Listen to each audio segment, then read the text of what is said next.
दोस्तों नमस्कार।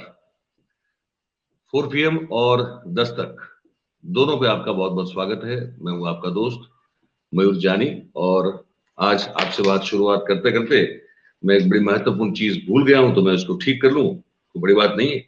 ये है कि ये ईयर प्लग लगा देता हूं ताकि आपको जो आवाज है मेरी वो थोड़ी ज्यादा क्लियरली सुनाई दे सके।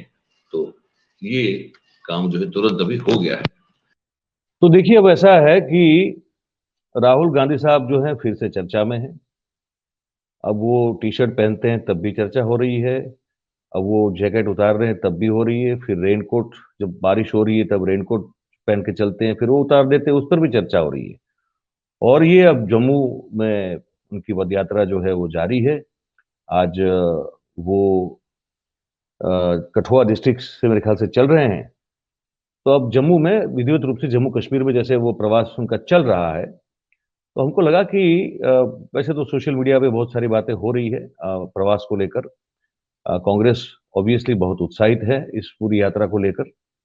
उनकी जम्मू कश्मीर की यात्रा को लेकर एक दो बार जो हुआ, कुछ लोग आके उनके गले मिल गए, तो उसको लेकर सुरक्षा को भी जो है एक प्रश्नार्थ चिन्ह बनाने की कोशिश की गई। खैर ये सब चल रहा है, लेकिन हमको ये लगा कि क्यों न ये कोशिश की जाए कि जम्मू कश्मीर में जो राजनीतिक दल हैं प्रमुख, एक आप सब जानते हैं कि पीडीपी है और दूसरा आप जानते हैं कि नेशनल कॉन्फ्रेंस है।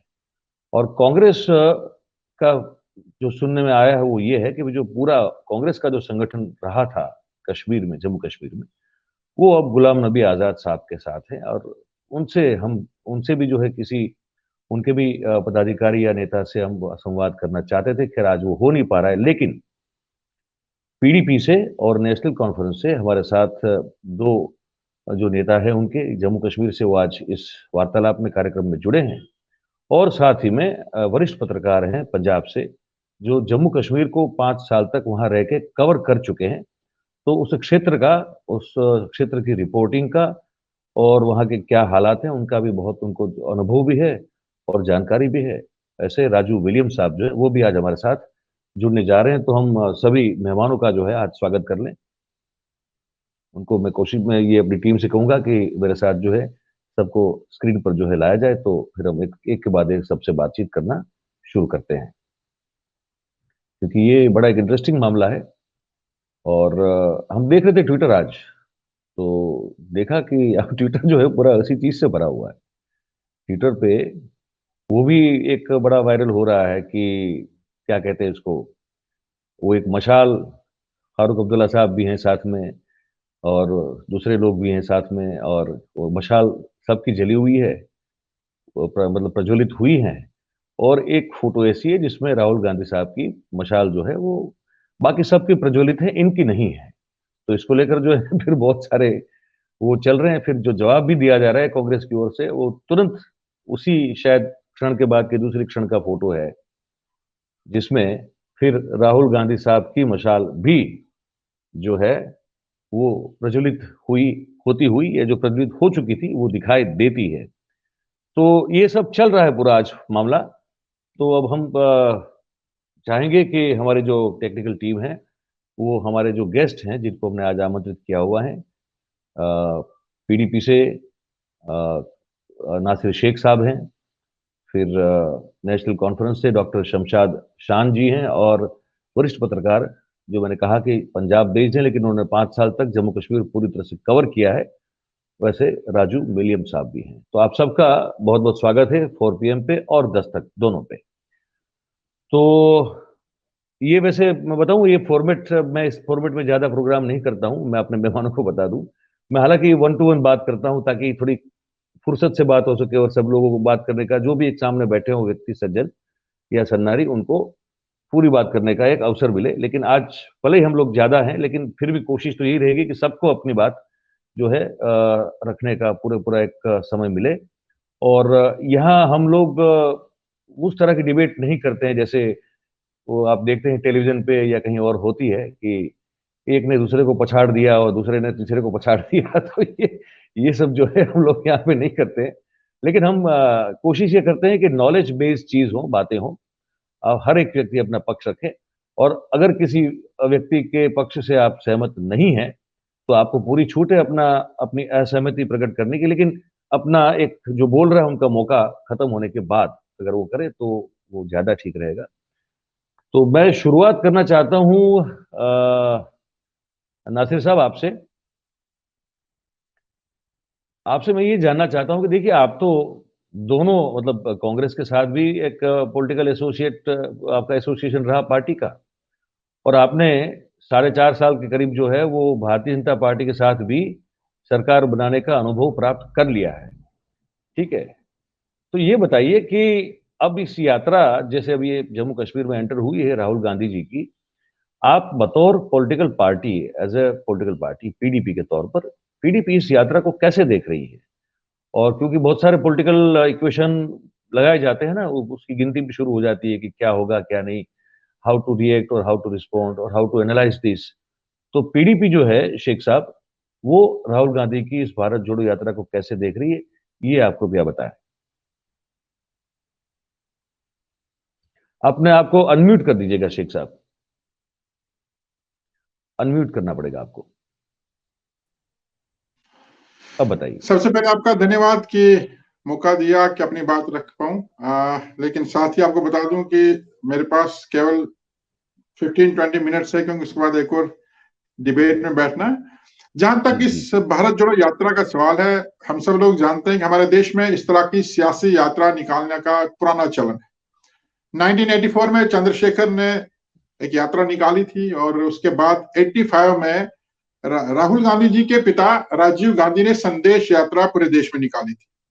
उसके बाद यात्राएं निकलती रही, लेकिन हमने देखा कि साल 1990 में जब भारतीय जनता पार्टी ने रथ यात्रा निकाली तो उसका भारतीय जनता पार्टी को लाभ हुआ। रथ यात्रा के बाद एकता यात्रा भी 1991 में निकाली गई, लेकिन एकता यात्रा से भारतीय जनता पार्टी को उतना फायदा नहीं हुआ। लेकिन जो रथ यात्रा भारतीय जनता पार्टी ने लाल कृष्ण आडवाणी की अगुवाई में निकाली थी, वो बताया जाता है कि अगर हम पॉलिटिकल जो एनालिस्ट हैं उनसे आप बात करें तो ये कहा जाता है कि भारतीय जनता पार्टी को उस यात्रा ने एक नई रूह फूंक दी थी, और वहां से ही भारतीय जनता पार्टी जो है वो उभरनी शुरू हो गई थी। मेरे कहने का ये मतलब है, साधारण सा मतलब है, कि इस तरह की पॉलिटिकल यात्राएं हमारे देश में निकलती आई है, लेकिन हर यात्रा से लाभ नहीं हुआ है। हालांकि लास्ट ईयर अगर हम 2021 की बात करें तो भारतीय जनता पार्टी ने भी एक उनके मिनिस्टर्स की ओर से एक यात्रा निकाली थी, जो पार्टी के और गवर्नमेंट के प्रोग्राम पॉलिसीज को लोगों तक लेके जाते थे। लेकिन हर यात्रा सफल नहीं रही है। हर यात्रा से उस पॉलिटिकल पार्टी को फायदा नहीं हुआ है। केवल आज तक जब पॉलिटिकल हिस्ट्री की बात करें तो सिर्फ रथ यात्रा सबसे कामयाब यात्रा मानी जाती है। अब यहाँ सवाल ये पैदा होता है कि रथ यात्रा के बाद मेरी नजर में भारत जोड़ो यात्रा इस देश में सबसे बड़ी पॉलिटिकल यात्रा है। यात्रा निकालने का समय और लोगों का मिजाज देख के अगर यात्रा निकाली जाए तो यात्रा सफल रहती है। ठीक 1990 में जब रथ यात्रा निकाली गई, उस वक्त भारतीय जनता पार्टी ने राम मंदिर को लेकर के यात्रा निकाली, तो लोगों के इमोशंस जुड़े थे, सेंटिमेंट्स जुड़े थे, यात्रा कामयाब हुई। इस वक्त हमारे देश में जो माहौल है, हमारे देश में जो नफरत का माहौल है, हमारे देश में बेरोजगारी है, पूरे देश में इस वक्त जो कीमतें हैं वो आसमानों को छू रही हैं, तो कहीं ना कहीं लोगों को बीजेपी से इस वक्त रोष तो है, लेकिन उसको कैश करने वाला अभी तक कोई मैदान में नहीं उतरा था। इस तरह का कोई मोमेंटम नहीं बना था। अब चूंकि जम्मू कश्मीर की आप बात कर रहे हैं और खसूसन मेरी पॉलिटिकल पार्टी जिससे मैं बिलोंग करता हूं उसकी बात कर रहे हैं, अब यात्रा जो है वो जम्मू कश्मीर में प्रवेश कर चुकी है। देश की बात तो सब लोग जानते हैं कि देश भर में भारतीय जनता पार्टी जो वादे जो नारे देती आई थी वो तो कुछ कर नहीं पाई। अब पूरे देश को अपने साथ जोड़े रखने के लिए भारतीय जनता पार्टी ने जम्मू कश्मीर का इस्तेमाल किया। धारा 370 खत्म करके पूरे देश में ये कहा जाने लगा कि अब ही आज सही माने में जम्मू कश्मीर का विलय जो है वो भारत के साथ हुआ है। ये भारतीय जनता पार्टी का कहना है। जम्मू कश्मीर के जो भी राजनेता हैं उनको कैद खानों में बंद कर दिया गया। उन्हें बगैर किसी एफआईआर, बगैर किसी जुर्म के सलाखों के पीछे रखा गया और सालों साल तक रखा गया, ताकि देश के लोगों के सामने ये कहा जाए कि ये गद्दार थे और देश के लोगों को बेवकूफ बनाया जाए। अब ये यात्रा जम्मू कश्मीर में प्रवेश कर चुकी है। जम्मू कश्मीर में तो लोग वैसे ही बीजेपी के खिलाफ है, चाहे वो भारतीय जनता पार्टी के अलावा कोई भी जमात ले लें, आप नेशनल कॉन्फ्रेंस ले लें, पीडीपी ले लें, यहाँ की जो रीजनल पॉलिटिकल पार्टीज चाहे नई है या पुरानी है, most of the parties they are against the BJP. So definitely जब जैसे भारत जोड़ो यात्रा जम्मू कश्मीर के अंदर प्रवेश कर चुकी है, जम्मू कश्मीर में नॉन बीजेपी पार्टीज और कुछ पार्टीज और रीजनल पार्टी जिनको हम बीजेपी की ABC टीम कहते हैं, जो बीजेपी की क्रिएशन है, उनको छोड़ करके सभी पार्टीज ने इस यात्रा का वेलकम किया है। आपने देखा कि जब यात्रा जम्मू कश्मीर के बाउंड्री में एंटर करती है तो फारूक अब्दुल्ला साहब जाकर के जो है उसे वेलकम करते हैं। तो मतलब साफ है कि चाहे पीडीपी है या नेशनल कॉन्फ्रेंस है, हम इस यात्रा का स्वागत करते हैं और इस यात्रा को पूरी तरह से सफल बनाने के लिए हमारे ऊपर ही पार्टी की तरफ से जारी हुई है, क्योंकि राहुल गांधी जी ने जम्मू कश्मीर में प्रवेश करने से पहले सभी पॉलिटिकल पार्टीज को चिट्ठी लिखकर इन्विटेशन दिया है कि आप लोग इस भारत जोड़ो यात्रा में शामिल हो जाइए। जहां तक मेरी पार्टी का ताल्लुक है, हमारी पार्टी की जो सदर है महबूबा मुफ्ती साहिबा, उन्होंने भी इस जो इन्विटेशन था उसको स्वीकार किया और पार्टी ने डिसीजन लिया है कि भारत जोड़ो यात्रा का हिस्सा पीडीपी बनेगी और पीडीपी बनने जा रही है। हम सब लोग कल जम्मू में, चूंकि आज तो यात्रा सस्पेंड रही, आज यात्रा नहीं हुई, कल जम्मू में यात्रा चलेगी, जम्मू शहर से चलेगी और जम्मू के बहुत बड़े चौक में भारतीय जनता पार्टी के छोड़ करके बहुत सारे लोग और पीडीपी भी कल हम लोग सब यात्रा में शामिल हो रहे हैं और यात्रा को सफल बनाएंगे। वो इसलिए सफल बनाएंगे, देखिए हर पार्टी की अपनी आइडियोलॉजी है। हम ये नहीं कहते कि हमने कोई कांग्रेस के साथ कोई अलायंस किया या उनकी आइडियोलॉजी को अडॉप्ट किया, ऐसा नहीं है। लेकिन भारत जोड़ो यात्रा जिस मिशन और जिस पर्पज से निकाली जा रही है देश को जोड़ने के लिए, वो इस वक्त दैट इज नीड आधार, क्योंकि हमने देखा कि नफरत की सियासत ने पूरे देश को बांट करके रखा है। जम्मू कश्मीर को तो बांटा ही बांटा था। इसलिए अगर कोई भी ऐसा मुंह देश में हो जो देश को जोड़ने की बात करे, जो हिंदू मुसलमानों को, हर जाति के वर्ग के लोगों को जोड़ने की बात करे, पीडीपी उसके साथ है। पीडीपी एक सेकुलर जमात है और इसी सेकुलर एजेंडे के साथ कोई भी जम्मू कश्मीर में प्रवेश करेगा, हम उसका समर्थन करेंगे। और पीडीपी इसको बड़े अच्छे मन से देख रही है, अच्छी निगाह से देख रही है और भारत जोड़ो यात्रा को पीडीपी पूरा पूरा समर्थन देगी। नासिर भाई, आप खुद जो है यूथ कांग्रेस के एक लीडर रह चुके हैं वहां पे पहले, आप खुद एक जर्नलिस्ट भी रह चुके हैं, ये दर्शकों को ये भी बता दें, और अब आप पीडीपी की एक जिम्मेदारी उठा रहे हैं जम्मू कश्मीर में। अब जैसे ये बात, अब ये इसका नारा ये है कि नफरत छोड़ो भारत जोड़ो वाली बात है, ये बताएं, क्योंकि आपको जल्दी निकलना भी है तो थोड़ा आपसे पहले ज्यादा बात कर लेंगे, फिर हमारे दो मेहमानों से बात करेंगे क्योंकि आपके पास थोड़ा समय कम है।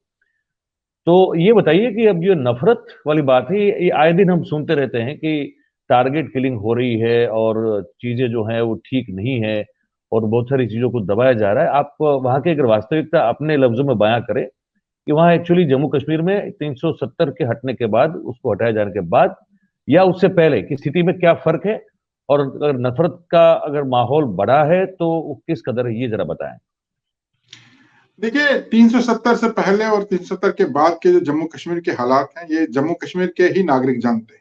देश भर में इसका एक अलग परसेप्शन दिखाया जा रहा है जो कि बिल्कुल गलत है। 370 से पहले जम्मू कश्मीर के हर नागरिक को ऐसा लगता था कि ये मेरी रियासत है, मेरी स्टेट है, मैं इसका बाशिंदा हूं और मुझे यहाँ खुसूसी कुछ हकूक दिए गए हैं, कुछ स्पेशल राइट्स मेरे पास है। और अपने आप को समझता है कि जब 1947 में मुल्क का बंटवारा हुआ, उस वक्त जम्मू कश्मीर के लोगों ने जिन्ना की टू नेशन थ्योरी को रिजेक्ट किया। हम लोगों ने उस वक्त हिंदुस्तान का हाथ थामा, एक सेकुलर डेमोक्रेटिक कंट्री को चुना। हमने महात्मा गांधी के देश को चुना। हमने नथुराम गोडसे के देश को स्वीकार नहीं किया था, न तब किया था, न आज करेंगे। और 370 क्या था? 370 तो सिर्फ ये था कि जम्मू कश्मीर ने जो पाकिस्तान की थ्योरी को रिजेक्ट करके, हालांकि जम्मू कश्मीर एक मुस्लिम मेजॉरिटी स्टेट थी, बट ये वाहिद ऐसी मुस्लिम मेजॉरिटी स्टेट थी जिसने टू नेशन थ्योरी जिन्ना की रिजेक्ट की और हिंदुस्तान के साथ इल्हाक किया। और ये हमें एक गारंटी दी गई थी। 370 हमें पाकिस्तान ने नहीं दिया था, 370 हमें चाइना ने नहीं दिया था, 370 हमें अपने देश ने, हिंदुस्तान ने दिया था। भारतीय जनता पार्टी ने इसको एक पॉलिटिकल स्लोगन बनाया, इसको एक इलेक्शन मैनिफेस्टो बनाया। अदरवाइज वो भी जानते थे कि 370 जम्मू कश्मीर के लोगों का बुनियादी हक है। अब देखना यह है कि 370 के एब्रोगेशन के बाद जो जम्मू कश्मीर के हालात बने, ये कह रहे थे कि पहले टारगेट किलिंग्स होती हैं, अब 370 के बाद हालात सामान्य हो जाएंगे। आपने देखा कि 370 हटने के बाद ही सबसे ज्यादा टारगेट किलिंग्स हुई और पॉलिटिकल लोगों की किलिंग्स हुई। देखिए, अगर आप आंकड़े खोल करके देखेंगे, सबसे ज्यादा पॉलिटिकल लीडर्स पोस्ट 370 या प्री 370 पॉलिटिकल पार्टी, जो रीजनल पॉलिटिकल पार्टीज हैं, चाहे नेशनल कॉन्फ्रेंस है या पीडीपी है, इनके पॉलिटिकल वर्कर्स मारे गए। लेकिन जब 370 की एब्रोगेशन हुई, इन्होंने पीडीपी और नेशनल कॉन्फ्रेंस के ही लीडरों को नजरबंद करके 370 एब्रोगेट किया। मैं आपको बता दूं, मैं 1.5 महीने इस 370 जब एब्रोगेट हुआ, मैं 1.5 महीने जो है वो हिरासत में रहा। I was confined for 1.5 month। और उससे बड़ी दुखद बात मैं आपको बता दूं कि जैसे 370 की एब्रोगेशन होने के बाद 1.5 महीना मुझे हिरासत में रखने के बाद रिलीज किया गया, after 7 days from A release, 7 दिन के बाद मेरे घर में आतंकी हमला होता है, मेरे पूरे परिवार को बंधक बनाया जाता है। My whole family was kept hostage for whole night. The weapon of my security guards were snatched. और देखना यह है कि ये हमें कहते हैं कि आप हिंदुस्तान के साथ नहीं हो जी, आप गद्दार लोग हैं। और उस इनके ये कहने की हफ्ते के बाद मेरे पर आतंकी हमला होता है। तो ये जो 370 हटने के बाद के हालात जम्मू कश्मीर के बहुत ही बुरे हैं। टारगेट किलिंग्स हो रही हैं। अगर ये कहते हैं कि हालात ठीक है, तो जम्मू कश्मीर में चुनाव क्यों नहीं हो रहे हैं? पूरे देश में चुनाव करा रहे हैं, जम्मू कश्मीर में चुनाव नहीं हो रहे हैं। तो ये खुद मानते हैं कि जम्मू कश्मीर में हालात ठीक नहीं है। जम्मू कश्मीर का जो नौजवान है वो मायूस है, वो बेरोजगार है। जम्मू कश्मीर में यहाँ की फ्रूट इंडस्ट्री हो या कोई भी इंडस्ट्री, उसे बहुत ज्यादा नुकसान पहुंचा है 370 हटने के बाद। अब 370 को मैं हमेशा एक बड़े भूकंप के तौर पर कहता हूं कि 5 अगस्त 2019 को जम्मू कश्मीर में एक बड़ा भूकंप आया। हम मानते हैं कि भूकंप के बाद हमेशा छोटे मोटे झटके आते हैं, जिनको आफ्टर शॉक्स कहते हैं। हद तो यह है कि आप 370 को हटे हुए 3 साल से ज्यादा अरसा हो गया है, लेकिन भूकंप अभी भी आ रहे हैं। कभी ये डोमिसाइल, कभी इनका, अब देखिए तरह तरह के ये लोग कानून लेकर के आ रहे हैं। अब जो रिसेंट जम्मू कश्मीर में पैनिक क्रिएट किया गया है, वो है यहाँ के जो लोग जिन जमीनों पर यहाँ लोग काम कर रहे थे, चाहे खेती बाड़ी कर रहे थे, चाहे छोटे अपने घर बनाए थे, एक ऑर्डर निकाला है सरकार ने। उनने कहा इन सब लोगों को जो है इन जमीनों से बेदखल कर दो, एक इविक्शन ऑर्डर पास किया। तो इस तरह के भूकंप आ रहे हैं। जम्मू कश्मीर में कोई भी ठीक हालात इस वक्त नहीं है। तो शेख साहब, इस थोड़ा टॉपिक से अलग है, लेकिन जब जिक्र किया तो मुझे पूछने का मन हो रहा है कि जो देखिए बीजेपी के अपने खुद के एजेंडे जितने भी एजेंडे थे, उसमें 3-4 बड़े प्रमुख थे। एक राम मंदिर वाला था, दूसरा जब भी सत्ता में आएंगे तो हम कश्मीर से 370 हटाएंगे, ये भी एक उसके प्रमुख एजेंडे में से एक था। तो मुझे ताज्जुब तब भी हुआ था, आज भी है, अगर इसका आप समाधान करते कि फिर आप जब जानते थे कि ये पार्टी के जो मुख्य उनके जो एजेंडाज हैं उनमें हमने से एक अलायंस क्यों किया? आप ये सवाल पूछना चाहेंगे, हमने अलायंस क्यों किया? जी क्यों किया? देखिए, ये बिल्कुल आसान सी बात है और इसका बड़ा सीधा सा जवाब ये है, सरकार जो है वो लोग बनाते हैं। मेरा ये मानना है, लोग जिसको चुनेंगे वो सरकार बनाएंगे। जम्मू कश्मीर में 2 बड़े प्रोविंस थे, 3 थे रादर, लेकिन 2 बड़े प्रोविंसेस थे, जम्मू और कश्मीर। जम्मू ने भारतीय जनता पार्टी को मैंडेट दिया, जम्मू प्रांत से भारतीय जनता पार्टी के लोग चुनकर के आए और कश्मीर से पीडीपी के लोग चुनकर के आए। जब सरकार बनाने की बात थी, मुफ्ती मोहम्मद सईद साहब उस वक्त जिंदा थे, हयात थे। मुफ्ती मोहम्मद सईद साहब ने कहा कि अगर हम कश्मीर की किसी पार्टी के साथ मिलकर सरकार बनाएंगे तो वो सरकार सिर्फ कश्मीर की सरकार रहेगी।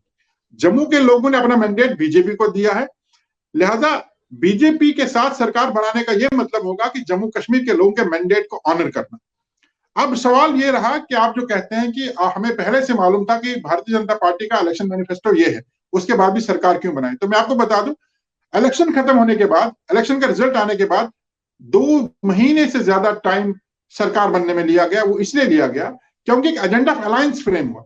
यहां बीजेपी का मैनिफेस्टो नहीं चला, यहां बीजेपी का एजेंडा नहीं चला, एक एजेंडा ऑफ अलायंस दोनों पार्टीज के बीच में बनाया गया। और उस एजेंडा ऑफ अलायंस को अगर आप खोल करके देखें, एजेंडा ऑफ अलायंस में सबसे पहली बात यह थी कि 370 के साथ कोई छेड़छाड़ नहीं की जाएगी। ये लिखित रूप में भारतीय जनता पार्टी के उस वक्त के लोग जो थे, चाहे वो केंद्र में बैठे लोग थे या जम्मू कश्मीर के लोग थे, उन्होंने लिख करके दिया कि 370 के साथ कोई छेड़छाड़ नहीं होगी। नंबर 2 कि यहाँ के जो लोग सेपरेटिस्ट लोग हैं उनके साथ बातचीत की जाएगी, पाकिस्तान के साथ बातचीत की जाएगी। ये भारतीय जनता पार्टी ने, आप गूगल सर्च करिए, एजेंडा अलायंस जब बीडीपी और बीजेपी के दरमियान हुआ उसमें चीजें मेंशन है। और तीसरी बात कि जम्मू कश्मीर के जो युवा हैं उन्हें मेन स्ट्रीम में आने के लिए रोका नहीं जाएगा। बहुत तरह के, मैं आपको एक उदाहरण दूंगा। हमारे कार्यकाल में जब हमारी सरकार थी, यहाँ रसाना में एक छोटी बच्ची का रेप एंड मर्डर होता है, उसमें भारतीय जनता पार्टी के 2 मिनिस्टर्स ने उनकी सपोर्ट की थी। और आपको ये जानकर हैरानी होगी और आपको मालूम भी होगा कि सरकार दोनों पार्टीज की थी, लेकिन हमारी चीफ मिनिस्टर ने इस वक्त उन दोनों मिनिस्टरों को बाहर का रास्ता निकाला। भारतीय जनता पार्टी मजबूर होगी इन दोनों मिनिस्टर्स को मिनिस्ट्री से निकालने में। अब यहाँ पर एक बड़ी आसान सी बात समझने वाली यह है कि अगर भारतीय जनता पार्टी हमारे साथ पीडीपी के साथ खुद को सिक्योर फील करती, उनका पॉलिटिकल एजेंडा हमारे साथ अलायंस में चलता, उनका मैनिफेस्टो हमारे साथ अलायंस में काम करता, तो सरकार से क्यों चले जाते? उनको लगा कि जो हमारा इलेक्शन मैनिफेस्टो है, उनको लगा जो हमारा एजेंडा है वो पीडीपी चलने नहीं देगी। पीडीपी ने उनके नाक में नकेल कस के रखी थी, हमने उनको कन्फाइन करके रखा था, और इसलिए वो सरकार से चले गए। और सरकार से चले जाने के बाद उन्होंने जो कुछ किया जम्मू कश्मीर के साथ वो सबके साथ आया है। और मैं ये दावे के साथ कहता हूं, अगर सरकार नहीं बनी होती बीजेपी के साथ, तो आज जो जम्मू कश्मीर की दुर्दशा है, ये दुर्दशा 2014 में हुई होती। देखिए, उसके बाद एक अटेम्प्ट किया गया, जब बीजेपी ने सपोर्ट वापस ले लिया, अटेम्प्ट किया गया, सब पार्टीज ने मिलकर के कहा कि हम सरकार बनाएंगे, एक महागठबंधन तैयार हुआ। लेकिन हमारे उस वक्त राज्यपाल ने कहा मेरी फैक्स मशीन खराब होगी, तो उन्होंने असेंबली को भंग कर दिया। यानी अगर 14 में भी सरकार नहीं बनी होती बीजेपी के साथ, ये तब भी यही करते। कम से कम वो 2-3 साल चैन से जम्मू कश्मीर के लोगों को मिले। और उससे बड़ी बात मैं आपको बता दूं, आपको मालूम होगा कि इलेक्शन से पहले जब कश्मीर में बाढ़ आई थी, कश्मीर में लाखों लोग उस बाढ़ की वजह से जो है वो इफेक्टेड हुए थे। और आपको पता होना चाहिए कि जब सरकार बनी तो केंद्र से पैकेज लाना था, उन लोगों को रिहेबिलिटेट करना था, उन लोगों को जो कंपनसेट करना था। अगर केंद्र में बीजेपी की सरकार थी और अलायंस बीजेपी के साथ नहीं होता, तो शायद अभी भी जो कश्मीर के लोग हैं, कश्मीर के लोग अभी भी कंपनसेशन के लिए रोते, अभी भी रिहेबिलिटेशन के लिए रोते। With in a very short span of time, with in few months, वो सबके लाखों लोगों को कंपनसेशन मिला, रिहेबिलिटेशन हुआ। और ये इसीलिए पॉसिबल था अगर बीजेपी के साथ सरकार बनती, लेकिन बीजेपी का एजेंडा हमने चलने नहीं दिया था। चलिए, और बातें करनी है, पर मुझे पता है अब आपको निकलना भी है, और दूसरे जो हमारे मेहमान हैं उनसे भी। पर आपने इतना समय निकाला, नासिर साहब, आपका बहुत बहुत शुक्रिया, बहुत बहुत धन्यवाद। उम्मीद करते हैं आपसे कश्मीर के मुद्दों पर जो है बातचीत हमारी होती रहेगी, और हम आपसे जो है मुखातिब होते रहेंगे, दर्शकों से आपको मुखातिब करवाते रहेंगे। आपका बहुत बहुत धन्यवाद। अगर आप जुड़े रहना चाहते हैं तो मोस्ट वेलकम। अगर आपको निकलना है तो फिर मैं आपको नहीं रोक पाऊंगा। अगर टाइम है आपके पास तो आप प्लीज जो है हमसे जुड़े रहें, ये भी मैं आपसे 5-8 मिनट हम सुनते हैं, ठीक है। हाँ हाँ। अब मैं आता हूँ डॉक्टर शमशाद शान जो है साहिबा हैं, उनसे बात करने के लिए। वो जो है वो इलेक्टेड चेयरपर्सन है डिस्ट्रिक्ट डेवलपमेंट काउंसिल की, ठीक है, और नेशनल कॉन्फ्रेंस को वो रिप्रेजेंट करती है, और रामबन डिस्ट्रिक्ट से वो है वहां पे। तो डॉक्टर साहिबा, सबसे पहले तो मैं वही सवाल पूछूंगा जो मैंने नासिर साहब को पूछा था। आप कैसे, फारूक मतलब अब्दुल्ला साहब आज थे, आप ये उनकी आज तो नहीं, लेकिन उनकी फोटो है, वो मशाल जलाते हुए और बूझती जलती दोनों मशाल के साथ, उनका फोटो काफी वायरल हो रहा है। तो कैसे देखती हैं आपकी पार्टी इस यात्रा को? पहले तो मैं सर अस्सलाम वालेकुम आदाब करना चाहूंगी, और शुक्रिया भी साथ साथ करना चाहूंगी कि आपने हमें ये मौका दिया अपनी बात यहाँ पे रखने का। जहाँ तक भारत जोड़ो यात्रा का के साथ साथ नेशनल कॉन्फ्रेंस का रोल है, जहाँ तक आपने देखा कि जैसे ही राहुल जी जब भी जैसे ही उन्होंने कन्याकुमारी से अपनी पद यात्रा शुरू की थी, उस वक्त ही हमारे कायद डॉक्टर फारूक अब्दुल्ला साहब ने बयान दिया था और उसको खुशाइंद कदम करार दिया था। नेशनल कॉन्फ्रेंस हमेशा जो है सेकुलरिज्म के साथ रही है, और खासकर यहाँ तक कि ये इस वक्त की जरूरत थी, क्योंकि इस वक्त जो है हिंदुस्तान के पूरी जितनी भी जाति हैं सभी बांट के रख दिया हुआ है, और एक खलीज सा पैदा हो गया है सेंटर और स्टेट्स के दरमियान। और मैं मुबारक देना चाहूंगी राहुल गांधी जी की उस क्रिएटिव सोच को, जिस सोच ने आज के इस वक्त में एक ऐसी सोच लाई कि उन्होंने ये पदयात्रा शुरू की। और इस पदयात्रा की मुझे लगता है कि इस वक्त बहुत ज्यादा जरूरत थी इनको दिमागों को जोड़ने की। और खासकर आपने देखा जहां तक कि जब से यात्रा शुरू हुई है तब से लगातार लोगों के बीच में जो उत्साह है, लोग ये नहीं देख रहे हैं कि ये राहुल गांधी जी एक कांग्रेस की यात्रा है, लोग ये देख रहे हैं कि ये एक जो मोहब्बत का पैगाम लेके वो चल रहे हैं, जो सेकुलरिज्म की सोच लेके वो चल रहे हैं, उस सेकुलरिज्म के साथ लोग जुड़ रहे हैं। और ये इस वक्त मैं खासकर अपने JNK की बात करूं कि जम्मू कश्मीर इस वक्त जिस हालात से जूझ रहा है, खासकर जहां तक आपने देखा कि PDP के जो हमारे इस वक्त जो मेहमान है, उन्होंने भी कहा कि जम्मू कश्मीर के अंदर इस वक्त जो हालात हैं और जो आए रोज जो है फरमान जारी होते हैं, जहां तक आपने देखा पहले 370 हटाया गया, उसके साथ ही GST लगाया गया, उसके साथ ही जो है डोमिसाइल का एक आर्डर आया, उसके साथ ही अब जो नया एक बहुत बड़ा इशू जम्मू कश्मीर के अंदर उठा कि आपको स्टेट लैंड का चराई और रोशनी एक्ट के लैंडों से आपको बेदखल होना है। और उसके साथ साथ जो बहुत बड़ा मुद्दा जम्मू कश्मीर के अंदर है बेरोजगारी, और उसके साथ साथ जो हमारे जितने भी डेली वेजर्स से आपने देखा कि कोई भी इस वक्त डिपार्टमेंट वो नहीं है जिसके इस वक्त डेली वेजर जो है हड़ताल पे नहीं है। और सिर्फ एक डिपार्टमेंट बचा था रूरल डेवलपमेंट, जिसमें अभी हाल ही में 3-4 दिन पहले 14FC के जो फाइनेंस 14FC फाइनेंस कमीशन है, उसका जो पैसा है उसको फ्रीज किया गया। तो अब हमारे जो पंचायती राज है वो भी जो है प्रोटेस्ट है पे इस वक्त आ चुका है। तो ऐसे हालात में लोगों को एक ऐसी सोच देना कि आपको जुड़ना है, आपको अलग-अलग दिशा में नहीं जाना है, बल्कि अगर देश को जोड़ना है तो आपको मिलजुल के चलना है। तो ये नेशनल कॉन्फ्रेंस ने पहले ही इसको गुशाइन कदम करार दिया है। और फारूक अब्दुल्ला साहब और हम जितने भी साथी जैसे ही राहुल गांधी जी जो है लखनपुर में उन्होंने एंटर किया, और हम सभी जो है नेशनल कॉन्फ्रेंस की बहुत बड़ी तादाद में हम उनको जो है रिसीव करने वहां पे गए। और फारूक साहब लगातार जो है उनके साथ स्टेज पे भी बैठे, और उन्होंने वहां पे बहुत बड़ा वेलकम स्पीच भी राहुल गांधी जी को दी, और हम वहां पर काफी देर तक उनके साथ रहे। और उसके बाद अभी हमें जो हाईकमांड का जो ऑर्डर है कि लगातार आपको जो है श्रीनगर तक राहुल गांधी जी के साथ इस पद यात्रा के साथ आपको जुड़ना है।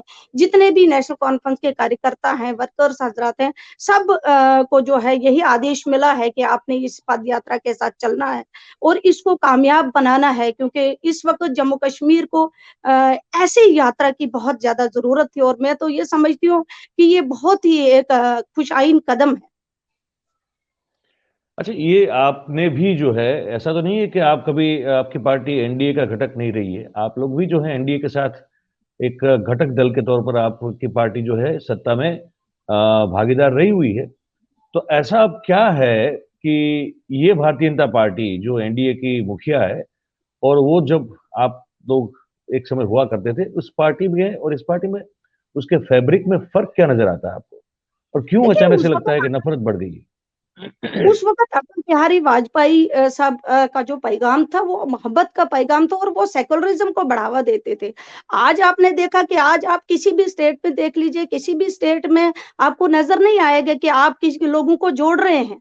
आपको हर जगह हिंदू, मुस्लिम, सिख इनको बांटने की बात हो रही है। जहां तक नेशनल कॉन्फ्रेंस का जो नारा है, हिंदू, मुस्लिम, सिख इत्तेहाद जिंदाबाद, ये तो जोड़ के रखने वाली बात है, और हम तो हमेशा सेकुलरिज्म के साथ रहे हैं।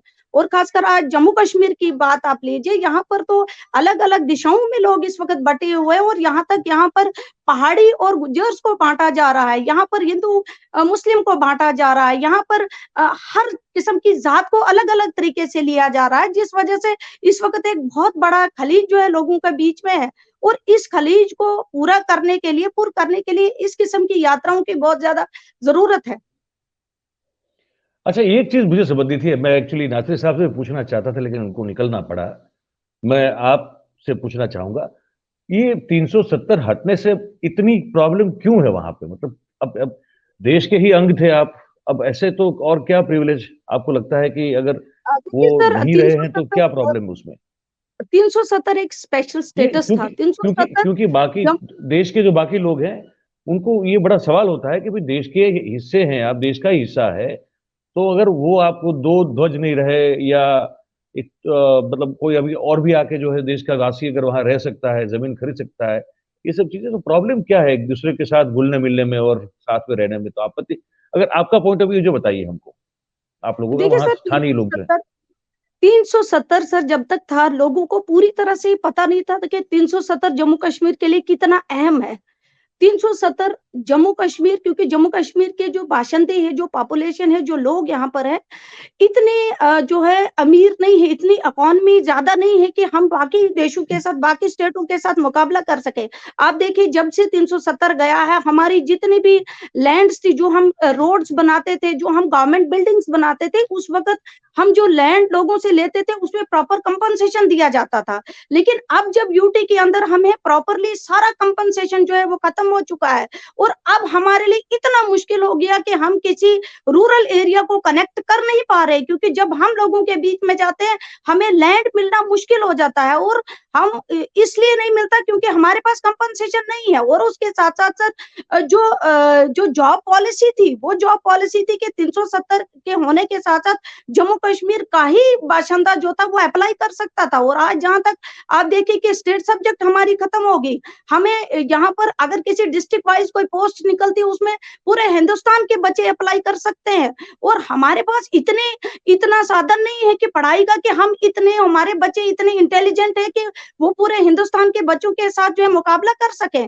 जम्मू कश्मीर इतना ज्यादा आगे नहीं बढ़ा है, अभी अंडर डेवलप्ड है, ये बाकी स्टेटों के साथ मुकाबला नहीं कर पा रहा है। और 370 एक ऐसा हथियार था हमारे पास जो 370 हमारे लोगों को जोड़ के रखता था और यहाँ के लोगों को एम्प्लॉयमेंट दे सकता था। और दूसरा, उसके साथ साथ आपने देखा कि जब से 370 गया है, हमारे जम्मू कश्मीर के अंदर एक भी जॉब पॉलिसी नहीं आई है।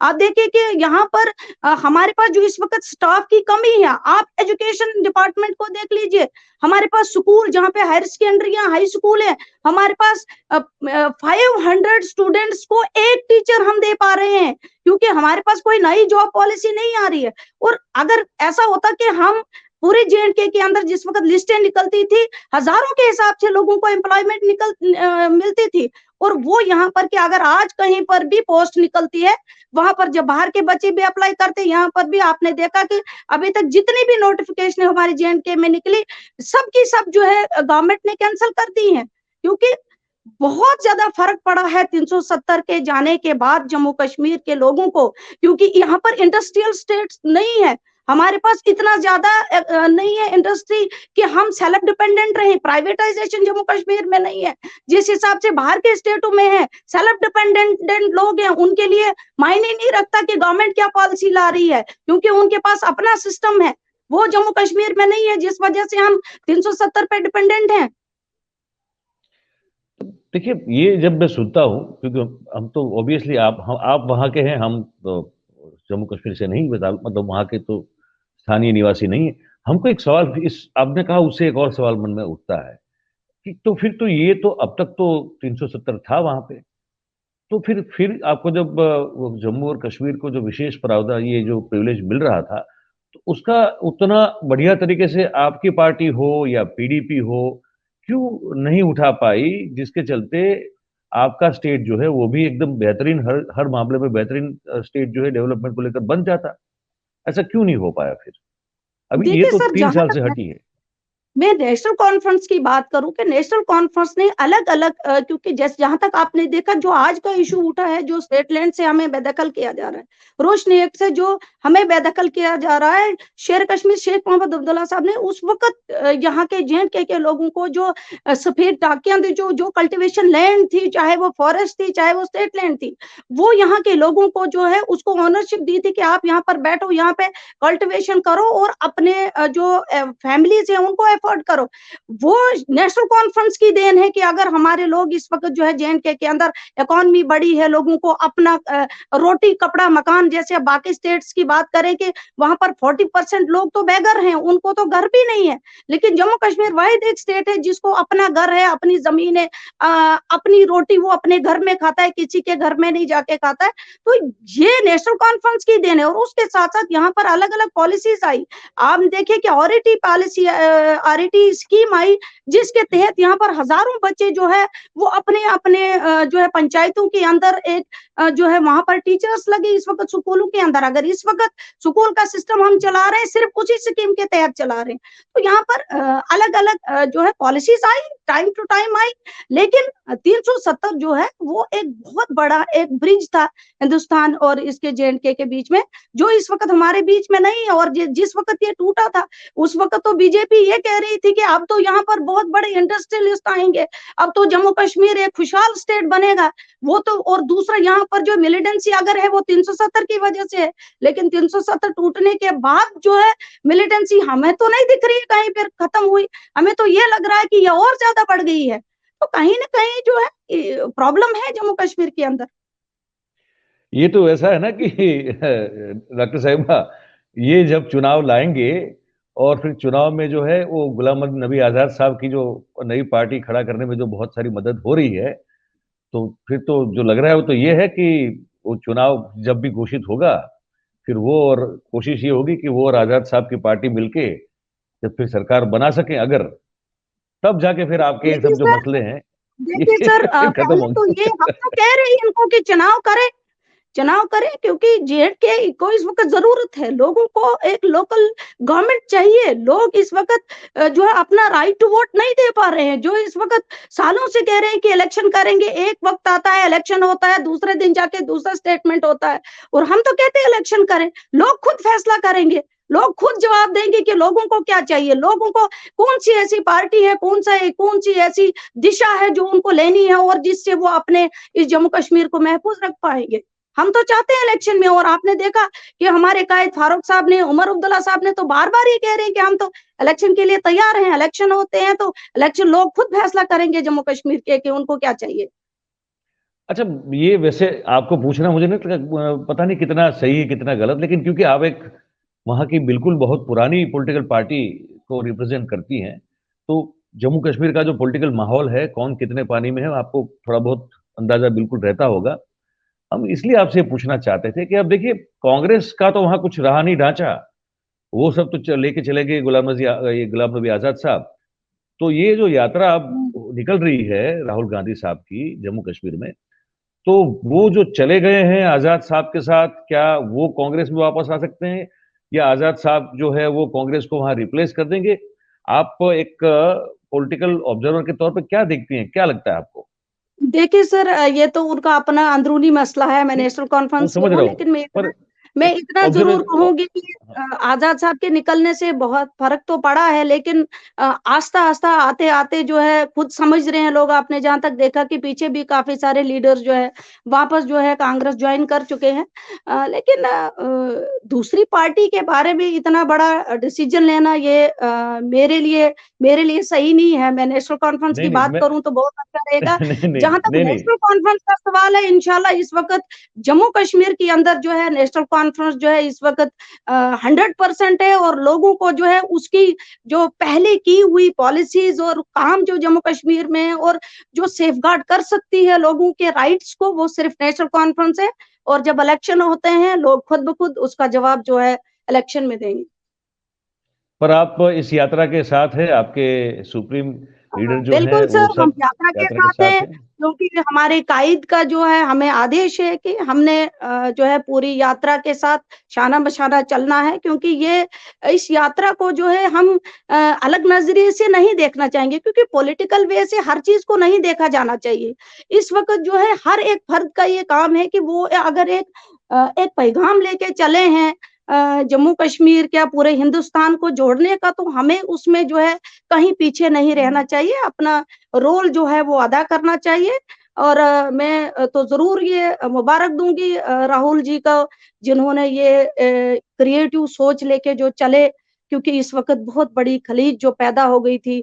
और दूसरा जो है लोग अलग अलग जो है नुमाइंदों से, और दूसरा गवर्नमेंट और लोगों के बीच में जो इस वक्त जो है खलीज पैदा हो गई है, इस पूरी सेकुलरिज्म को एक सेकुलर सोच लाने के लिए राहुल जी का बहुत एक अहम कदम था। और खासकर जम्मू कश्मीर में जो आपने देखा कि अनएम्प्लॉयमेंट बहुत ज्यादा बढ़ी है, जो महंगाई है आसमान छू रही है, बाकी जो हमारे बहुत सारे इश्यूज हैं, स्टेट लैंड का इशू है, बाकी इश्यूज हैं, इन सब से का जो मैं एक ही कहूंगी कि एक ही हाल है कि इलेक्शन हो जाए और लोग जो है अपनी लोकल गवर्नमेंट लाए, और उस गवर्नमेंट के बाद ये सारे इश्यूज जो है वो हल हो सकते हैं।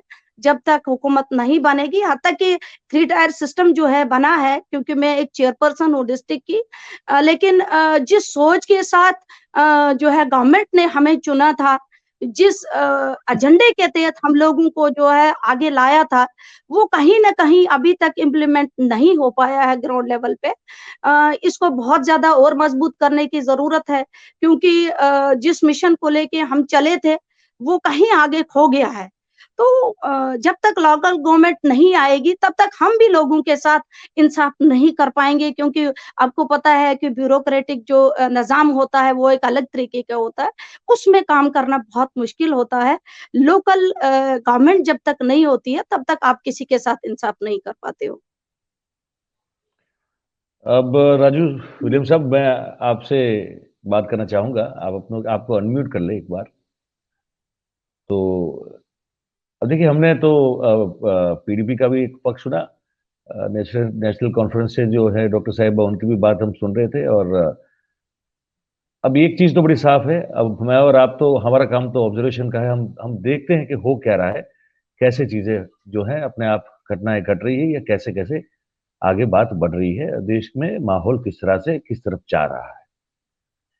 अब ये दोनों पार्टी जो हैं, ये बिल्कुल एक चीज में बड़ी साफ है, सोच एक वहां बिल्कुल साफ है कि भाई हम तो इस यात्रा को सफल बनाने में पूरी तरह से हम जो है कोशिश करेंगे, उनके साथ है, और इस यात्रा का हम तहे दिल से स्वागत करते हैं। अब वहां ये जैसे, अब मैं आपसे ये समझना चाहता हूं कि ये तो चलो ठीक है, पर कांग्रेस जब वो यात्रा खत्म करेगी 30 जनवरी को, अब इनकी पार्टी का तो वहां उतना कुछ रहा नहीं ना कांग्रेस का। ये मैसेज अच्छा जाएगा, ये सोशल मैसेज के तौर पे बहुत अच्छी बात है। पॉलिटिकल, जैसे उस दिन हमने बात की थी कि राहुल गांधी जी की छवि जो है उसमें बहुत एक पॉजिटिव फर्क महसूस हो रहा है, पूरे देश में हो रहा है। इस यात्रा की बहुत सोशल मीडिया प्लेटफॉर्म पे, डिजिटल तो बहुत चर्चा है, मेन स्ट्रीम उसमें वो ज्यादा कुछ बात नहीं करता है, लेकिन फिर भी चर्चे सोशल मीडिया पे बहुत जबरदस्त हो रहे हैं, दिन ब दिन बढ़ते जा रहे हैं। टी शर्ट पहनते हैं तब भी हो रहा है, जैकेट पहन लेते हैं तब भी होता है, रेनकोट निकालते हैं तब भी हो रहा है, ये सब हो रहा है, और ये सब बातें भी उसके साथ जुड़ी हुई है। पर मैं आपसे ये समझना चाहता हूँ, क्योंकि आपने तो ऑलरेडी इस क्षेत्र में 5 साल रह के लगातार जो है रिपोर्टिंग की हुई है, और आप जानते हैं वहां की चीजों को।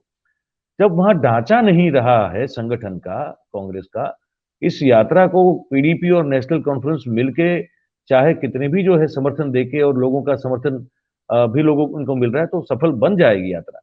पर उससे कांग्रेस को, अब जब भी चुनाव हो, क्या फर्क पड़ेगा उससे? कांग्रेस को कोई पॉजिटिव इंपैक्ट होने वाली है? कोई एक again as an element to be counted for, क्या वो पार्टी बन सकती है? क्या लगता है आपको? केपी साहब, मोहतरमा शमशाद शान को सुना मैंने, शेख नासिर साहब को सुना है। इन दोनों पार्टियों ने बहुत पहले, यात्रा से पहले ही बता दिया था कि हम इस यात्रा के साथ हैं जी। अब सवाल ये पैदा होता है कि वो यात्रा के साथ क्यों है, क्या सोच के? पीडीपी, नेशनल कॉन्फ्रेंस, कांग्रेस और भाजपा, ये 4 जो मेन राजनीतिक मैदान में खिलाड़ी हैं वहां पे जम्मू कश्मीर में। मुझे ऐसा लग रहा है कि जो राहुल गांधी जी की यात्रा है, उसने एक राजनीतिक लकीर खींच दी है जम्मू कश्मीर में।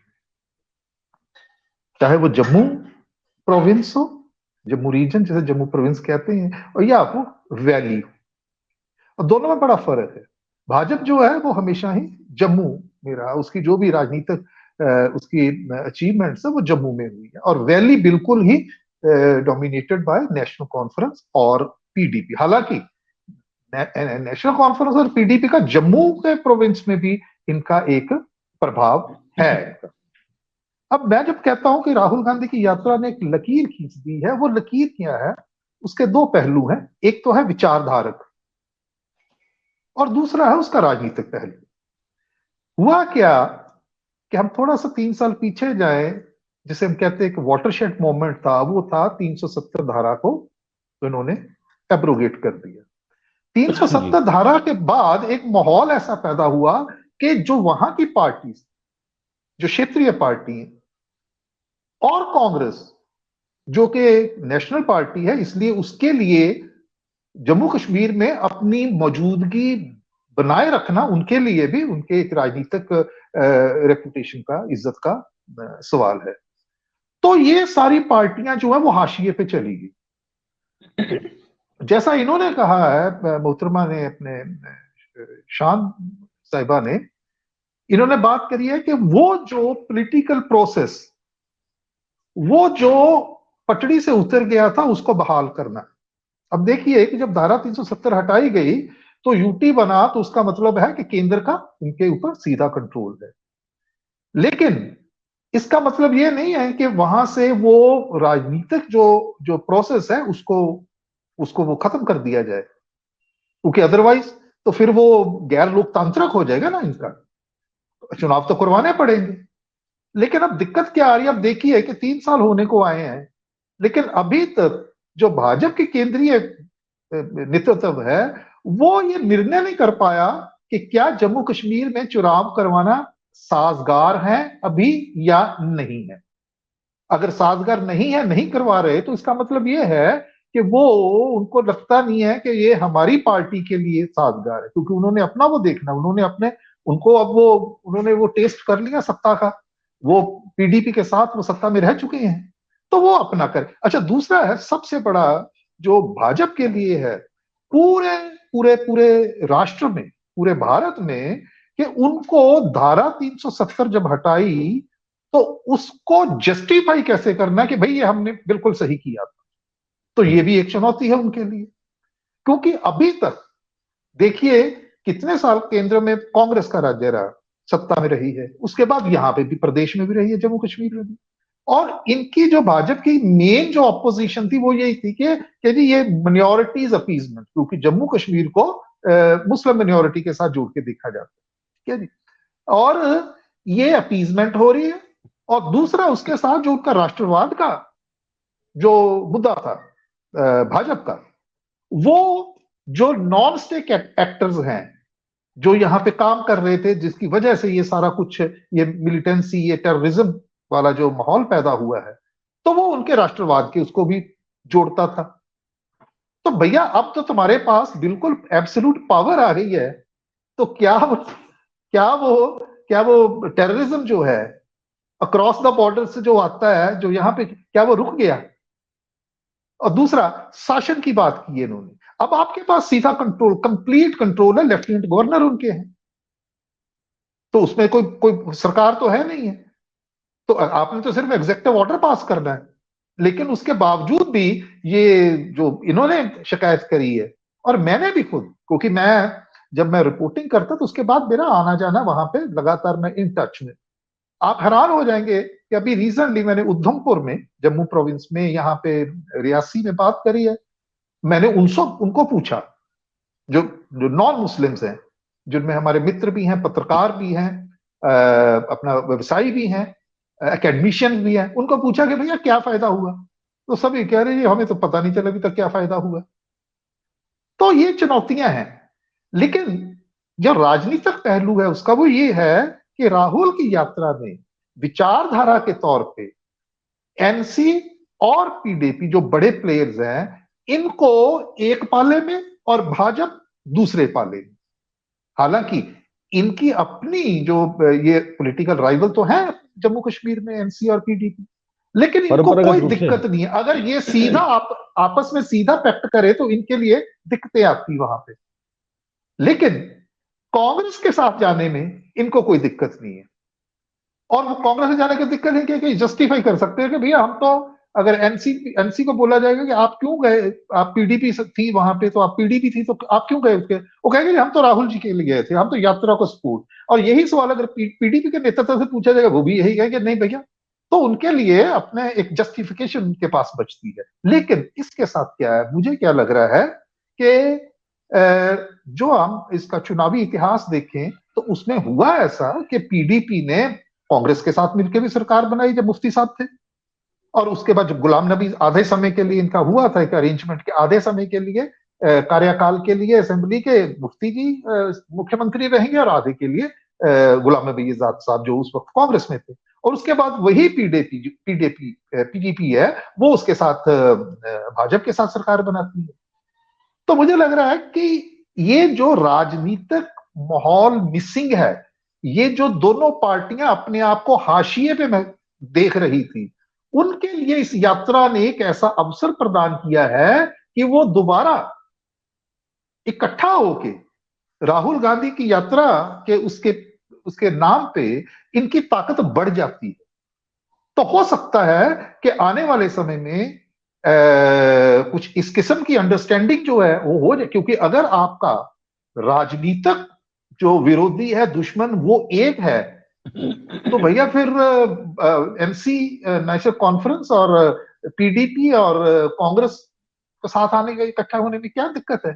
तो ऐसा भी हो सकता, अगर ये डायरेक्ट अलायंस ना भी करें, एक पॉलिटिकल अलायंस ना भी करें, तो भी इनका एक टेसिट अंडरस्टैंडिंग, एक पीछे से एक वो हो दूसरे के सकता साथ है। अंडरस्टैंडिंग कर सकते हैं। हाँ, इलेक्शन में हो सकता है कि जिससे लेकिन भाजपा को चुनाव सत्ता से बाहर रखा जाए।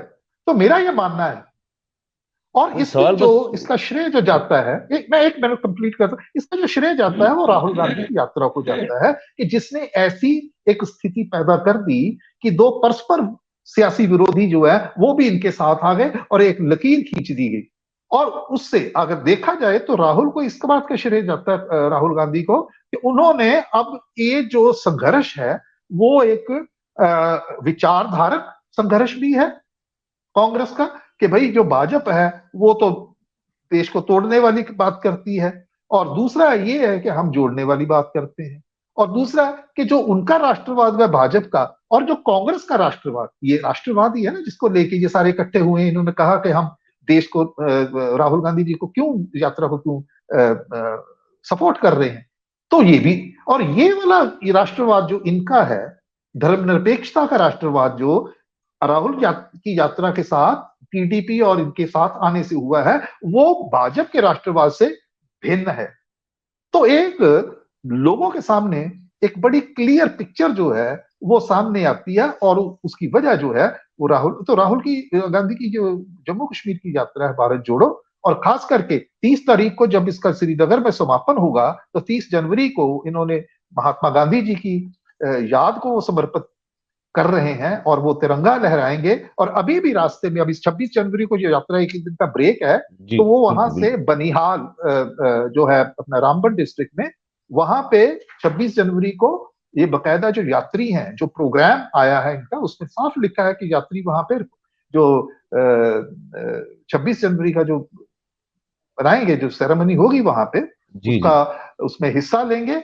और ये भी एक रास्ते में चलते भी एक संदेश जो है उसी उसी का एक उसकी कंटिन्यूटी है, जो उद्देश्य ये कन्याकुमारी से लेके चले। एक आखिरी बात आपसे पूछनी है, फिर मुझे लगता है कि समय फिर हमको अनुमति नहीं देगा। ये है कि अब ये तो है, मैं और आप, जैसे मैं कह चुका हूं कि हम देखते हैं, चीज़ों को परखने की कोशिश करते हैं।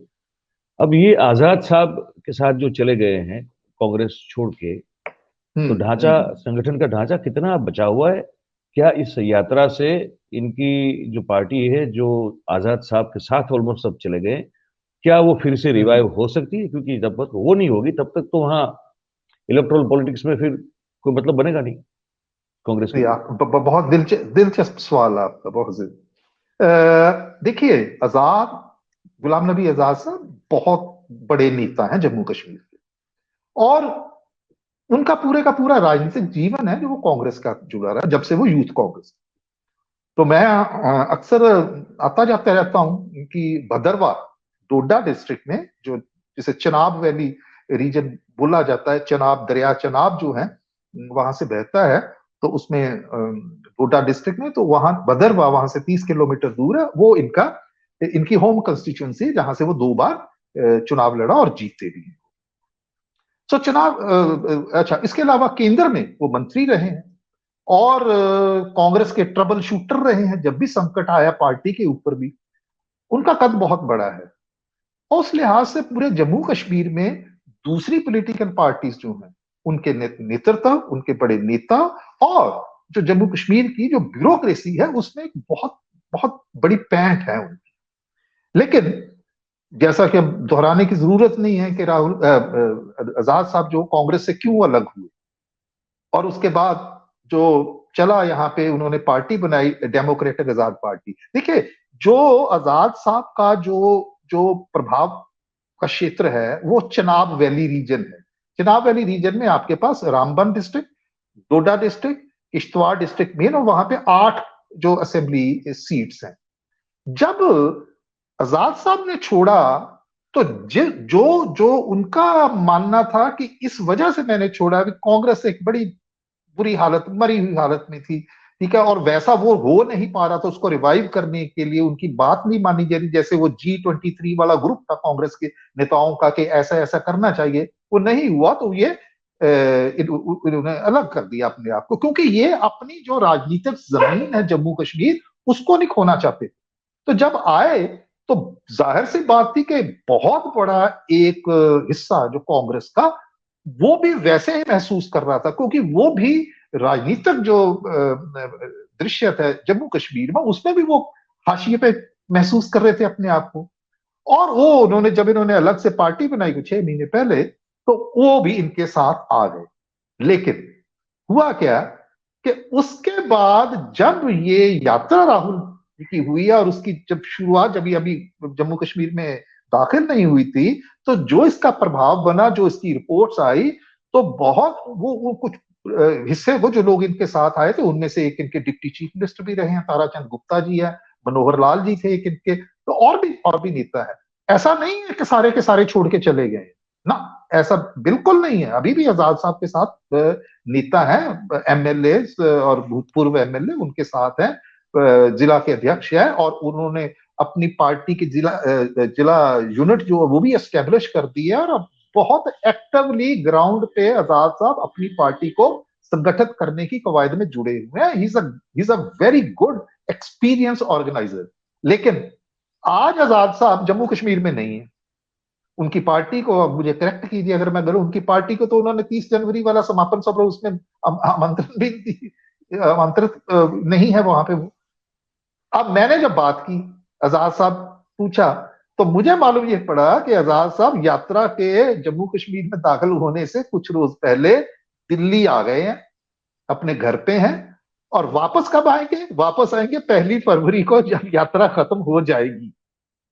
तो उनके लिए भी एक बड़ी दुविधा है, और उनके लिए एक सर्वाइवल का चक्कर है कि अगर यात्रा का परसेप्शन ऐसा बनता है तो कांग्रेस जो है वो उसमें रिवाइवल होगा। जो कांग्रेस के नेता है वहां पे, उनको लगेगा, पार्टी में जान आएगी, उनके अंदर एक नई उम्मीद जगेगी कि हाँ हम कुछ कर सकते हैं।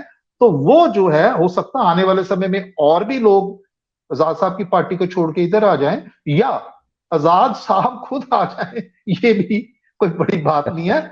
उनका तो मन आत्मा तो कांग्रेस ही है। देखिए, वो is a secular to the core, a secular और नेशनलिस्ट नेता है, और इस उम्र में आके वो नहीं करेंगे, तो ये होता है ऐसे। अगर उनको कोई ऐसे सम्मानजनक तरीके से वापस आए, ये सोच रहे होते शायद राजू भाई कि यार राहुल जी अगर ये करना ही था तो पहले बता देते तो मैं ये करता ही नहीं। ये बहुत से लोग छोड़, अब ऐसी भी खबरें आ रही हैं, मैं ये तो कह रहा हूं कपिल सिब्बल साहब भी दोबारा वापस आ सकते। और इसमें कोई, इसको मुझे ऐसे लगता है कांग्रेस एक पैन इंडिया बड़ी पार्टी है, ठीक है जी, इसके नेतृत्व को ऐसी बड़ा दिल रखना चाहिए, इसको ईको का मसला नहीं बनाना चाहिए। और खास करके वो नेता है जिनके प्रोवन सेकुलर क्रेडेंशियल्स है, जैसे गुलाम नबी आजाद हैं, तो अगर उनकी घर वापसी हो सकती है तो क्यों नहीं करना चाहिए इनको। ऐसे को और भी नेता है, कल को पंजाब से अमरिंदर सिंह जो है वो दोबारा कांग्रेस में चले जाएं जी, क्योंकि Amarinder Singh secular nationalist credentials तो उनके हैं ही है ना। बेसिकली तो उनकी हाँ सोच ये सब यात्रा का, मुझे लगता है कि यात्रा का असर है ये, ठीक है, क्योंकि ये सब की सोच बेसिकली ये सब की सोच जो है, जैसे आप कह रहे हैं अमरिंदर सिंह साहब हो, कैप्टन साहब, या गुलाम नबी आजाद साहब हो, या कपिल सिब्बल साहब हो, या जो अभी भी जो G23 के माने जाते हैं, वो जितने भी लोग हैं, वो भी बेसिकली देखिए विचारधारा से तो वो बिल्कुल जो है वो सेक्युलर हैं, मतलब उसमें तो कोई आप क्वेश्चन नहीं उठा सकते।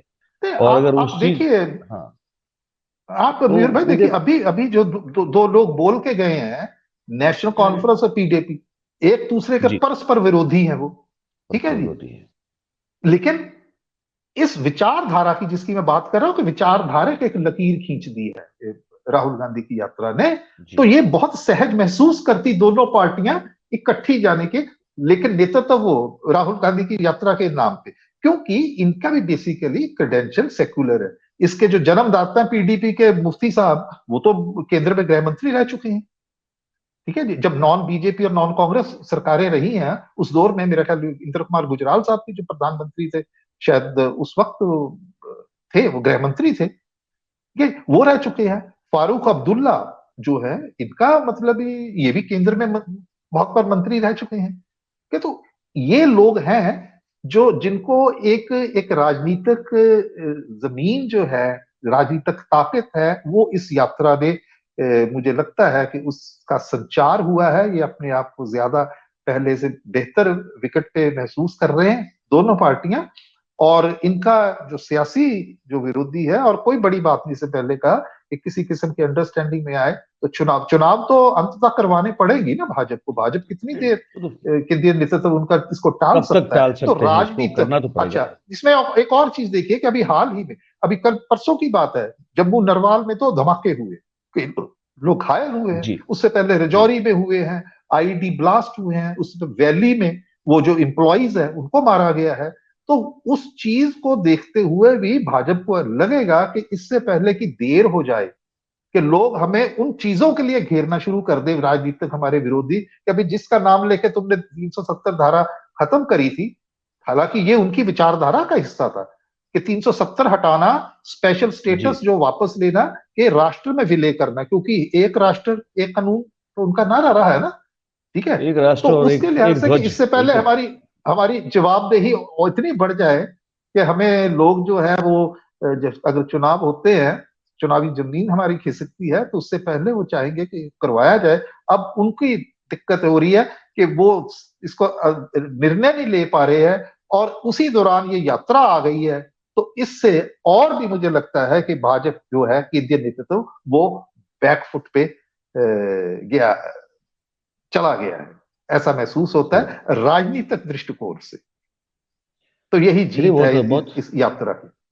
बिल्कुल बिल्कुल बिल्कुल, ये मानना पड़ेगा। ये अगर बहुत सेकुलर, जैसे सेकुलर देखिए, सेकुलर क्रेडेंशियल्स हो रही है उसको समझना पड़ेगा और मानना पड़ेगा कि कुछ जो असर है वो असर है, और चर्चाएं जो हुई है देश में शुरू हुई है, तो ये जो देखिए आप देखो, सूफी कितनी रिच सूफी ट्रेडिशन है कश्मीर की, वैली की, और वो अपने आप में सेक्युलर है वो, ठीक है। जो गंगा जमुनी तहजीब की बात करते हैं, ठीक है, तो ये है उस पे। लेकिन कश्मीर की प्रॉब्लम एक और है, क्योंकि ये जब बंटवारा हुआ तो कश्मीर हमारे उस सबसे पहले जो अटैक हुआ मिलिट्री, वो जो इंट्रूजन जो हुआ है, घुसपैठ हुई है, वो तो कश्मीर के थ्रू हुई ना। तो उसको बरकरार रखना उस वक्त के लिए शायद ये ठीक भी था उनका कि भाई एक स्पेशल स्टेटस दे के। एक चीज अभी देखिए, कार्यक्रम, अच्छा राजू, एक कार्यक्रम समाप्त करना पड़ेगा, ये हमारी मजबूरी। लेकिन जाते जाते एक चीज बता रहे हैं आपको, दर्शकों को, एक किताब जो लिखी गई है, मैं विस्तार से हो सकता है एक और कार्यक्रम में इसका एक 5 मिनट का सेगमेंट रख देंगे। ये कहा जाता है ना कि नेहरू साहब जो थे वो पक्षधर थे कि चलो यार इस तरह का, जब ये दोष का आरोपण जो किया जाता है कश्मीर की स्थिति को लेकर, एक पत्र व्यवहार जो है उसकी बुक छपी हुई है, सब वो आप चाहे तो आपको मिल जाएगी। वो अयंगर साहब को सरदार पटेल साहब ने खत लिखा हुआ है, अंग्रेजी में वो खत है। वहां उन्होंने क्या मर्यादा है, क्यों मिलिट्री एक्शन नहीं ले सकते, उन हर चीज को उन्होंने जो है उस पूरे खत में बयान करते हुए कहा है कि इसमें there can not be any further military action on this particular topic. उस पर कभी बात करेंगे आराम से फुर्सत से, पर आज की जो चर्चा है मुझे लगता है ये तो बहुत कॉम्प्लिकेटेड इशू है, इसमें हम जस्टिस भी नहीं कर सकते 1 घंटे में। लेकिन आज की जो मैंने बात करी है, आपने इसको विषय को रखा है, वो है कि राहुल गांधी की यात्रा के इर्द गिर्द उसका प्रभाव क्या है, उससे क्या कुछ नई रीअलाइनमेंट हो रही है, नई इक्वेशंस पॉलिटिकल बन रही हैं। तो एक बात है कि जो इनका राष्ट्रवाद है कांग्रेस का, उसमें देखिए भाजपा, एनसीपी जुड़ रही है इससे, वो पीडीपी भी जुड़ रही है, ठीक है। और उनका आजाद साहब का टैक्टिकल रिट्रीट है वहां, वो टैक्टिकली कि मैं हूं ही नहीं यहाँ पे, तो वो भी इन्हीं के साथ इनको माना जा सकता है। तो ये अच्छी बात है, ये उस उद्देश्य की पूर्ति भी है जिसको लेकर राहुल गांधी ने यात्रा निकाली। राजू भाई, बहुत बहुत धन्यवाद आपका भी, आपने वक्त निकाला और बहुत आपका अनुभव जो है वहाँ का, आपकी जो जानकारी आपने हमारे दर्शकों के साथ शेयर की, आपका बहुत बहुत धन्यवाद। तो दोस्तों, बस ये एक कोशिश थी हमारी कि अब जब ये जम्मू से गुजर रहे हैं और फिर श्रीनगर में जाके 30 तारीख को अपनी यात्रा का समापन करेंगे, राहुल गांधी साहब, भारत जोड़ो यात्रा, जो कहते हैं कि नफरत छोड़ो और भारत जोड़ो। तो उस यात्रा को लेकर दो अपने अपने आप में धूर विरोधी पक्ष, पीडीपी और नेशनल कॉन्फ्रेंस, दोनों कांग्रेस के साथ और दोनों भारतीय जनता पार्टी के साथ केंद्र में और स्टेट में भी सरकार बना के काम कर चुके हैं। वो पार्टी जो दोनों के साथ काम करने का अनुभव रखती थी और अपने आप में एक दूसरे की बहुत बड़ी विरोधी, एक क्योंकि वो स्थानीय पार्टी है वहां की, लेकिन वो दोनों पार्टी के भी जब हमने आज जो है नेताओं को, प्रवक्ताओं को जब हमने यहाँ पे आज कार्यक्रम में बुलाया, तो कह रहे हैं कि हम इस यात्रा को सफल बनाएंगे, क्योंकि हमारी ये सोच है कि इस यात्रा से जो नफरत का माहौल, चाहे वो देश में हो या जम्मू कश्मीर में हो, तो उसको काउंटर करने में इस यात्रा का बड़ा योगदान है और जम्मू कश्मीर में भी रहेगा। और इसीलिए दोनों पार्टी इस यात्रा को, पीडीपी और नेशनल कॉन्फ्रेंस, दोनों इस यात्रा को सफल बनाने में लगी हुई है और लगातार जब तक यात्रा संपन्न नहीं होती तब तक ये लगी रहेंगी। मुझे लगता है कि ये अपने आप में एक बहुत बड़ा political equation point of view से जो है बदलाव इस यात्रा का माना जा सकता है। तो आज ये कार्यक्रम बस यहीं समाप्त करेंगे। हम आपसे हमेशा ये गुजारिश करते हैं कि आप पार्टिसिपेट करें हमारे साथ कार्यक्रम में, आप अपनी कमेंट जरूर करें, आप इसको लाइक करें, आपको अगर अच्छा लगता है तो, और अच्छा लगता है तो सब्सक्राइब करें और करवाएं, और अगर उससे भी ज़्यादा अच्छा लगता है तो इसको आप शेयर किया कीजिए। तो बस इस गुजारिश के साथ आज कार्यक्रम की यहाँ समाप्ति करते हैं। आप सबको बहुत बहुत धन्यवाद। Thank you very much. नमस्कार।